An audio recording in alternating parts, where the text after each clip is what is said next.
Hi, I'm Antonella. Most people think I have it all figured out. Decent marketing job, cute house in the suburbs, and a family straight out of a department store catalog.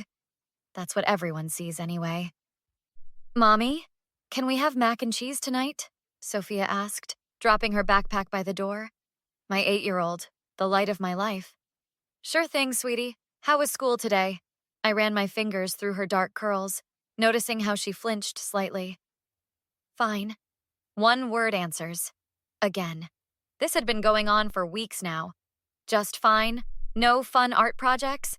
Mrs. Kelly didn't do that science experiment she promised? Sophia shrugged, eyes downcast. I'm gonna go draw. I watched her shuffle to her room, shoulders slumped. This wasn't my vibrant, chatty little girl. Something was off. The front door opened and David walked in, loosening his tie. My husband of 10 years, charming smile always in place. Hey babe, how was your day? He kissed my cheek, smelling of cologne and coffee. Pretty good. Landed the Peterson account finally. That's my girl, always killing it. He winked, heading to the kitchen. Where's the munchkin? In her room. She seems off again. David shrugged. Probably just kid drama. Remember when we were that age? Everything felt like the end of the world. I nodded, but something didn't sit right. My mommy radar was pinging. I'm grabbing a shower before dinner, David called out. After starting dinner, I noticed Sophia's backpack still on the floor. Might as well clean it out. Last week, I found a banana that had practically fossilized. Unzipping the main compartment, I noticed something odd. Burn marks along the inside fabric. Small, circular ones, like cigarettes. David doesn't even smoke. Digging deeper, I found an envelope tucked into a notebook. Inside were photos, Sophia's arms with distinct bruise patterns, finger marks. My heart raced as I kept digging. That's when I found it. David's wallet. The same one he'd tearfully claimed he lost 3 weeks ago, leading to the hassle of replacing all his cards. What the hell? I whispered, glancing toward the bathroom where the shower was still running. I opened the wallet with shaking hands. Everything was there. His license, credit cards, even the photo of us from our honeymoon. But tucked behind his insurance card was a folded note. Remember, only where it doesn't show. Use the belt for bigger lessons. Tell her nobody will believe her anyway. My stomach lurched. The handwriting was unmistakably David's. The bathroom door opened down the hall. Hey, did you see my phone charger? David called out. I shoved everything back into the backpack, my mind racing. Check the kitchen drawer. You're a lifesaver, he laughed. I sat there frozen as pieces clicked into place. Sophia's withdrawal, the flinching, the sudden clumsiness David always explained away. My perfect husband, my baby's monster. I took a deep breath, pushing down the scream building in my throat. This wasn't the time for a breakdown. I needed to be smart, calculated. Dinner in 15, I called out, voice surprisingly steady. David had no idea what was coming. Nobody hurts my child and walks away. Nobody. I went through dinner on autopilot, watching David joke with Sophia like nothing was wrong. My mind kept flashing to those burn marks, those bruises, that note. Bath time, sweetie, I said after clearing the plates. Let's get you cleaned up before bedtime. In the bathroom, I helped Sophia undress, my heart breaking as I noticed more bruises on her back and shoulders. Some yellowish and fading, others fresh and purple. Sophia, baby, can you tell me how you got these marks? She froze, eyes wide with fear. I'm not supposed to tell. It's our secret. Whose secret, honey? Daddy says if I tell, they'll take me away and I'll never see you again. My blood boiled, but I kept my voice gentle. That's not true, sweetie. No one's taking you anywhere. After tucking Sophia in, I headed to our bedroom where David was watching TV. I found your wallet. I tossed it onto the bed. He picked it up, confusion crossing his face. What? Where? In Sophia's backpack, along with photos of bruises on her arms. David's expression shifted. Oh God, I've been looking everywhere for this. And what photos? I showed him the pictures on my phone. His face hardened. She fell at the playground last week. Kids get bruises, Antonella. It happens. And the burn marks? The note about using a belt? What note? What burn marks? Are you feeling okay? David moved closer, placing his hand on my forehead. You've been working too hard. Remember how stressed you got last year? The doctor said. I jerked away. Don't you dare try to make me think I'm crazy. I'm worried about you. You're accusing me of, what? Hurting our daughter? That's insane? Then explain the wallet, the photos, the way she flinches when you move too quickly. She had the wallet because she likes playing with it. The photos could be from anything, kids' roughhouse, and she flinches because you're making her nervous with all your hovering. I slept in Sophia's room that night. The next morning, I called in sick and dropped Sophia at school before driving straight to Teresa's office. Jesus, Aunt, this is serious. Teresa examined the photos, her face grim. I don't know what to do. He's denying everything, making me feel like I'm losing my mind. Classic gaslighting. You need evidence he can't talk his way out of. Teresa pulled out a notepad. First, document everything. Dates, times, injuries. Second, we get some cameras. That afternoon while David was at work, Teresa helped me install tiny cameras throughout the house. Living room, Sophia's bedroom, hallway. Make sure they can't be spotted easily, Teresa whispered. Even though we were alone. My phone rang. Sophia's school. Mrs. Martinez? This is Principal Thompson. Could you come in? We need to discuss some concerning behaviors we've noticed with Sophia. At the school, Principal Thompson and Mrs. Kelly shared their observations. She's drawing some disturbing pictures, Mrs. Kelly explained, showing me drawings of a large figure standing over a small one with what looked like a belt.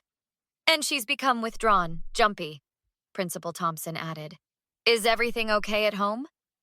No, I admitted, but I'm handling it. For the next 3 days, I pretended everything was normal while reviewing footage each night after David fell asleep. Then I saw it. David entering Sophia's room while I was at work, belt in hand.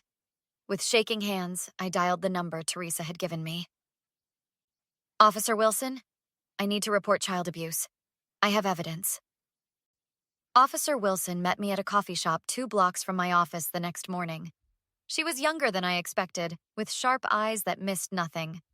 These videos are damning, Mrs. Martinez, but we need more to ensure charges stick. She slid a business card across the table. This prosecutor specializes in domestic violence cases. What more could we possibly need? He's hurting my daughter on camera. Defense attorneys can be creative. They might claim it was disciplinary, not abusive. We need to catch him in a clear act with no gray area. I nodded, clutching my coffee cup so hard my knuckles turned white. What do we do? Keep gathering evidence, but be careful. Men like your husband can escalate when they feel cornered. She wasn't wrong. That evening, David was watching me like a hawk. You've been acting strange lately, he said, cornering me in the kitchen. Taking calls outside, whispering with Sophia. Just work stress. I forced a smile. You know how it gets this time of year. Maybe you need to see Dr. Matthews again. Get your anxiety meds adjusted. Maybe, I agreed, playing along. I have been feeling off. This became our new dance. David suggesting I was unstable, me pretending to believe him while secretly building a case against him. Each night, I downloaded new footage to a secure cloud account Teresa had set up. The weekend brought an unexpected complication. David's sister, Jennifer, dropped by unannounced. Jen, what brings you here? I plastered on a smile while Sophia hid behind my legs. Can a girl visit her favorite brother and his family? She hugged David, then crouched to Sophia's level. Hey, Munchkin, no hug for Aunt Jen? Sophia reluctantly stepped forward for a quick embrace before scurrying off to her room. What's up with her? Jennifer asked over lunch while David was grilling. I think David's been hurting her, I whispered, deciding to test the waters. Jennifer's face hardened. Not this again, Antonella. Remember when you accused him of cheating last year? And before that, you thought he was gambling away your savings?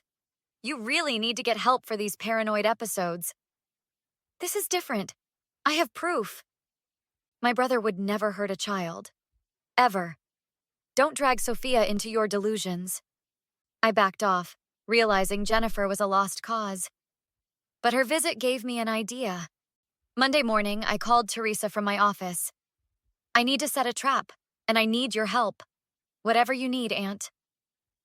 I'm going to tell David there's an emergency at work Wednesday evening. You'll be on standby as a witness, and I'll make sure Officer Wilson and her team are ready. What about Sophia? Is it safe to use her as bait? We'll have eyes on her the entire time. I'll hide a phone on video call in her room. Wednesday came, and my hands trembled as I called David. Major crisis with the Johnson account. I need to go back to the office. Tonight? Can't someone else handle it? It has to be me. Can you watch Sophia? Order pizza or something? He agreed too easily. Before leaving, I slipped into Sophia's room and hid my old phone behind her stuffed animals, already on a silent video call with Jennifer. I'd texted her claiming I wanted to show her something important about David. From my car, I watched the live feed from the hidden cameras, while Officer Wilson and 2 other officers waited nearby. 20 minutes after I left, David entered Sophia's room. Where's the math homework I told you to finish? I didn't understand the problems. Are you stupid? It's basic addition. He grabbed her arm roughly. You're hurting me. I'll show you hurt if you don't. He raised his hand, belt dangling from it, and I gave the signal. Officers burst through our front door as I sprinted from my car. Inside, Officer Wilson had David in handcuffs while Sophia sobbed in another officer's arms. What the hell is this? David shouted, struggling. This is my house. Antonella, tell them this is a mistake. My phone buzzed with a text from Jennifer. Oh my God, I saw everything. I'm so sorry I didn't believe you. The weeks after David's arrest were a blur of police statements, lawyers, and holding Sophia through her nightmares. David was denied bail due to the severity of the evidence against him. 2 months later, I sat across from David in a stark visitation room, his orange jumpsuit a jarring contrast to the business suits he used to wear. His attorney had arranged this meeting before the trial. Antonella, please. You have to understand, I never meant to hurt her. Save it. My father did the same to me. I thought it was normal discipline. I've been under so much pressure at work. So stress made you burn our daughter with cigarettes. Made you write notes about using a belt where it wouldn't show? I need help, not prison. I can go to therapy, anger management. You had 8 years to get help. You chose to hurt our child instead. His eyes hardened. You set me up, used my own daughter as bait. No, you did this to yourself. I stood up. See you in court. Outside, Jennifer was waiting, eyes red from crying. I should have seen it. The way Sophia changed around him, how she stopped wanting to be alone with him. Why didn't you believe me when I told you? Because he's always painted you as unstable. He's been doing it for years, telling the family you had mental health issues, that you made things up for attention. She wiped her eyes. God, I'm such an idiot. He fooled a lot of people. Can I still see Sophia? I understand if you don't want me to. You can see her, but supervised. It'll take time to rebuild trust. The trial came faster than expected. David's company fired him the day the evidence went public. Former friends crossed the street to avoid me. Not from judgment, but from shame at missing the signs. In court, David pleaded not guilty despite the mountain of evidence. His lawyer tried to paint him as a stressed father using old-school discipline. The jury didn't buy it. How do you find the defendant? The judge's voice echoed through the courtroom. Guilty on all counts. David received 8 years with no possibility of parole for 5. The judge granted me full custody and a permanent restraining order that would remain in effect even after his release. Mommy, is Daddy ever coming back? Sophia asked that night as I tucked her in. No, baby, he can't hurt you ever again. Promise? I promise. Sophia's therapist, Dr. Martinez, no relation, ironically, became our lifeline. Slowly, my daughter began to laugh again, to trust again. Sophia's making remarkable progress, Dr. Martinez told me during one session. Children are resilient when they have strong support. 6 months after the trial, we moved to a new neighborhood. I joined a support group for parents of abused children, eventually becoming a volunteer coordinator. Last week, Sophia brought home an art project. A family portrait with just the two of us, surrounded by a bright yellow sun. This is our family now, she explained, pointing to the smiling figures. Just us? Is that okay with you? I asked, searching her face for any sign of sadness. It's perfect. She hugged me tight. You saved me, Mommy. We hung that picture on our fridge, a daily reminder that sometimes the family you rebuild is stronger than the one that broke. Was Antonella right to use her daughter as bait to catch David in the act? Or did she put Sophia at unnecessary risk? Would you have taken a different approach to gather evidence? Share your thoughts in the comments below. If this story moved you, please consider hitting that like button and subscribing to see more powerful stories of survival and justice. Your support helps these important stories reach others who might need to hear them.